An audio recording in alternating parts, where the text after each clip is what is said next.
3월 21일입니다. 금요일이고요. 함께 기도함으로 우리 하나님 앞에 매일 예배 시작합니다.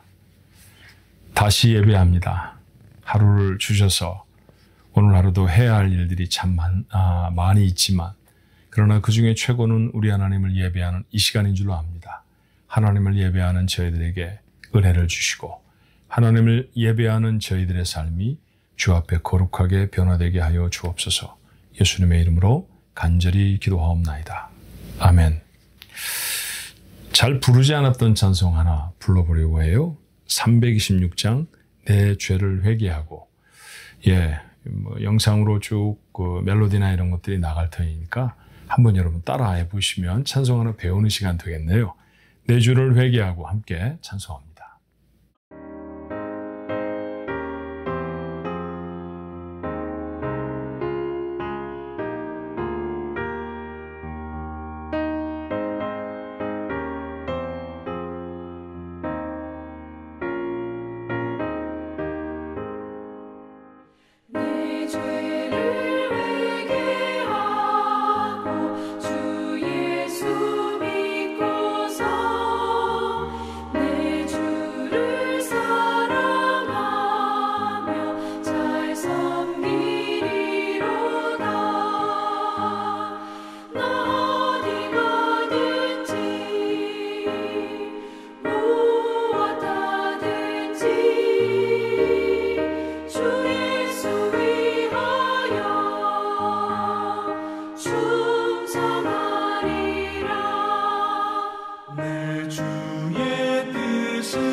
오늘 주신 하나님의 말씀 민수기 3장 14절로 39절의 말씀입니다. 좀 긴 말씀이에요.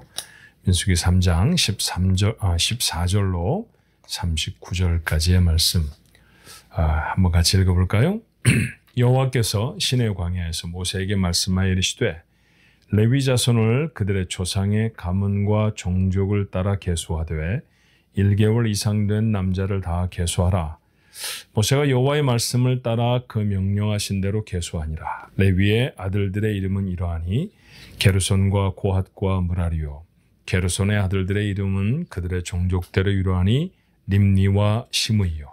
고핫의 아들들은 그들의 종족대로 이러하니 아므람과 이스할과 헤브론과 우시엘이요. 므라리의 아들들은 그들의 종족대로 말리와 무시이니 이는 그의 종족대로 된 레위인의 조상의 가문들이니라. 게르손에게서는 림니 종족과 시므이 종족이 났으니 이들이 곧 게르손 조상의 가문들이라. 계수된 자 곧 1개월 이상 된 남자 수요의 합계는 7,500명이며 게르손 종족들은 성막 뒤 곧 서쪽에 진을 칠 것이요. 라엘의 아들 엘리아삽은 게르손 사람의 조상의 가문의 지휘관이 될 것이며 게르손 자손이 회막에서 맡을 일은 성막과 장막과 그 덮개와 회막 휘장문과 뜰의 휘장과 및 성막과 제단 사방에 있는 뜰의 휘장문과 그 모든 것에 쓰는 줄들이니라. 고앗에게서는 아므람 종족과 이스할 종족과 헤브론 종족과 우시알 종족이 났으니 이들은 곧 고앗 종족들이라. 계수된 자로서 출생 후 1개월 이상 된 남자는 모두 8,600명인데 성소를 맡을 것이며 고앗 자손의 종족들은 성막 남쪽에 진을 칠 것이요. 우실의 아들 엘리사바는 고앗 사람의 종족과 조상의 가문의 지휘관이 될 것이며 그들이 맡을 것은 증거궤와 상과 등잔대와 제잔들과 성소에서 봉사하는 데 쓰는 기구들과 휘장과 그것에 쓰는 모든 것이며 제사장 아론의 아들 엘르아살은 레위인의 지휘관들의 어른이 되고 또 성소를 맡을 자를 통할할 것이니라. 므라리에게서는 말리 종족과 무시 종족이 났으니 이들은 곧 므라리 종족들이라. 그 계수된 자 곧 1개월 이상 된 남자는 모두 6,200명이며 아비하일의 아들 수리엘은 므라리 종족의 종족과 조상의 가문의 지휘관이 될 것이요. 이 종족은 성막 북쪽에 진을 칠 것이며 므라리 자손이 맡을 것은 성막의 널판과 그 띠와 그 기둥과 그 받침과 그 모든 기구와 그것에 쓰는 모든 것이며 뜰 사방 기둥과 그 받침과 그 말뚝과 그 줄들이니라. 성막 앞 동쪽 곧 회막 앞 해 돋는 쪽에는 모세와 아론과 아론의 아들들이 진을 치고 이스라엘 자손의 직무를 위하여 성소의 직무를 수행할 것이며 외인이 가까이 하면 죽일지니라. 모세와 아론이 여호와의 명령을 따라 레위인을 각 종족대로 계수한즉 1개월 이상 된 남자는 모두 22,000명이었더라. 아멘. 자, 어제 제가 말씀을 드렸죠. 이스라엘 백성들이 가나안 땅을 향해서 이제 본격적으로 출발하기 전에 그들의 진영을 점검하는 그의 일환으로 각 지파의 인원을, 각 지파의 인구를 조사하는 그런 내용들이 민수기의 첫 번째 부분에 기록이 되어 있습니다. 그런데 모든 종족들의 숫자를 다 헤아릴 때 빠진 한 지파가 있었는데 그게 바로 레위 지파였죠. 이제 오늘 본문에 보면 레위 사람들이 몇 명인지 22,000명이라고 계수가 됐어요. 그 종족의 계수한 이름이 쭉 나오고 그 종족 사람들 중에 어떤 사람은 어디에 위치를 해야 되고 그 종족 사람들은 어떤 일을 맡아야 하고 뭐 이런 일들을 쭉 말을 합니다. 생전 처음 들어보는 이름도 많으셨죠. 익숙하지 않은 이름들이 잔뜩 있습니다. 그들이 뭐 동쪽에서 진을 쳤는지 서쪽에서 진을 쳤는지 처음 읽었던 분들도 계실 거예요. 도대체 이 말씀으로 목사님 어떻게 큐티를 해요? 이거 무슨 묵상을 해야 해요? 어떤 게 우리한테 주시는 말씀이에요? 이렇게 볼멘 소리를 하실 분이 계실지 모르겠습니다. 큐티하기 대단히 어려운 본문이에요. 이렇게 정말 드라이한 기록들만 전제하는 말씀들은 그 말씀의 의미를 새기기가 퍽 어렵습니다. 그래서 한 절 말씀을 한번 붙잡아 볼까 해요. 그 한 절 말씀 16절의 말씀입니다. 모세가 여호와의 말씀을 따라 그 명령하신 대로 계수하니라. 이 말씀은 뭘 특별할까요?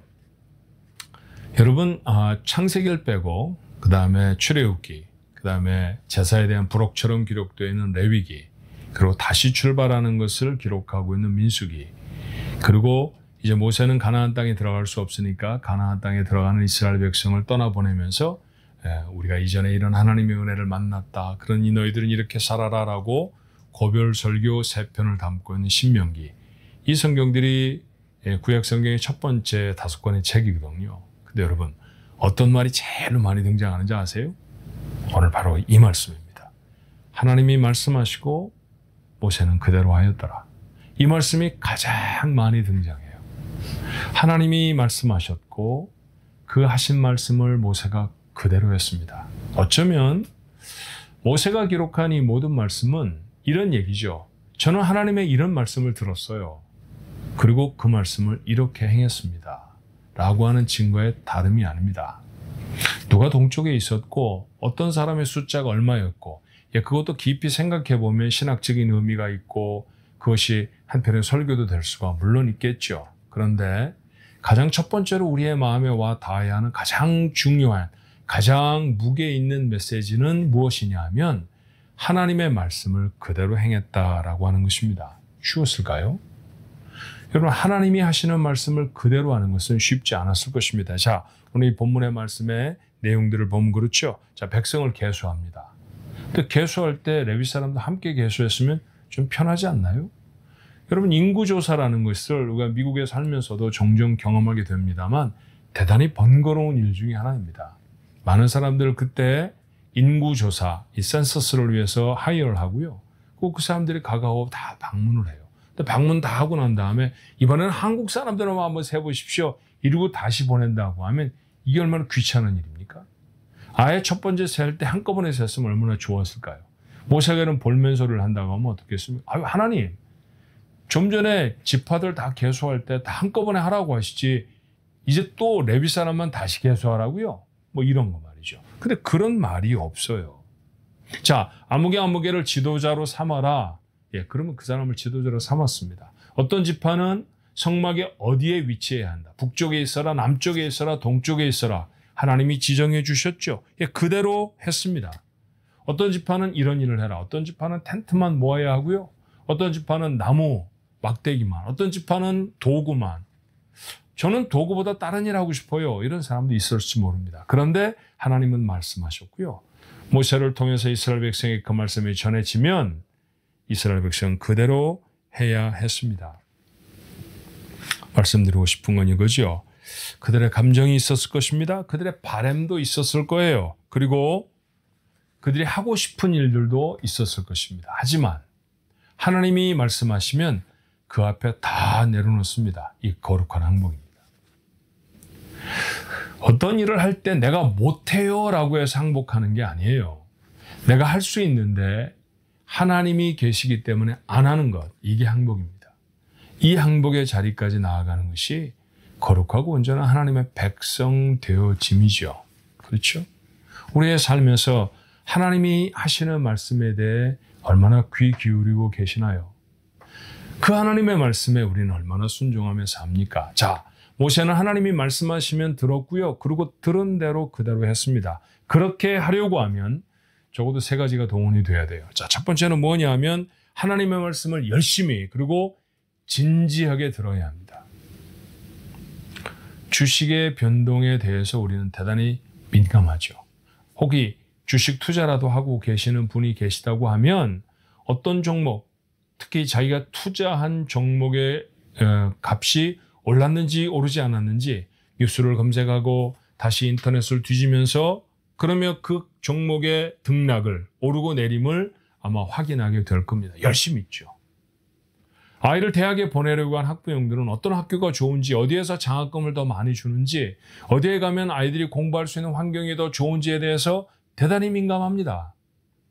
어떤 직장에 가면 우리에게 더 많은 복지가 준비되어 있고 더 많은 쌀러리를 줄 것인지에 대해서 열심히 찾아보죠. 그걸 나쁘다고 말하는 건 아닙니다. 그런 일에 열심히 있는 것보다 더 열심히 있어야 하는 건 무엇입니까? 하나님이 내게 뭐라고 말씀하시는가여야 한다는 것이죠. 그래야 크리스찬이잖아요. 그래야 하나님의 사람이잖아요. 세상의 모든 사람들이 세상에 되어지는 일들에 관해서 관심을 갖고 그것이 더 중요할 때 하나님이 하시는 말씀이 더 중요해 그걸 삶으로 선포해내는 사람이 맞습니다. 그 사람이 크리스찬입니다. 오늘 하루를 우리는 그렇게 살아갔으면 좋겠습니다.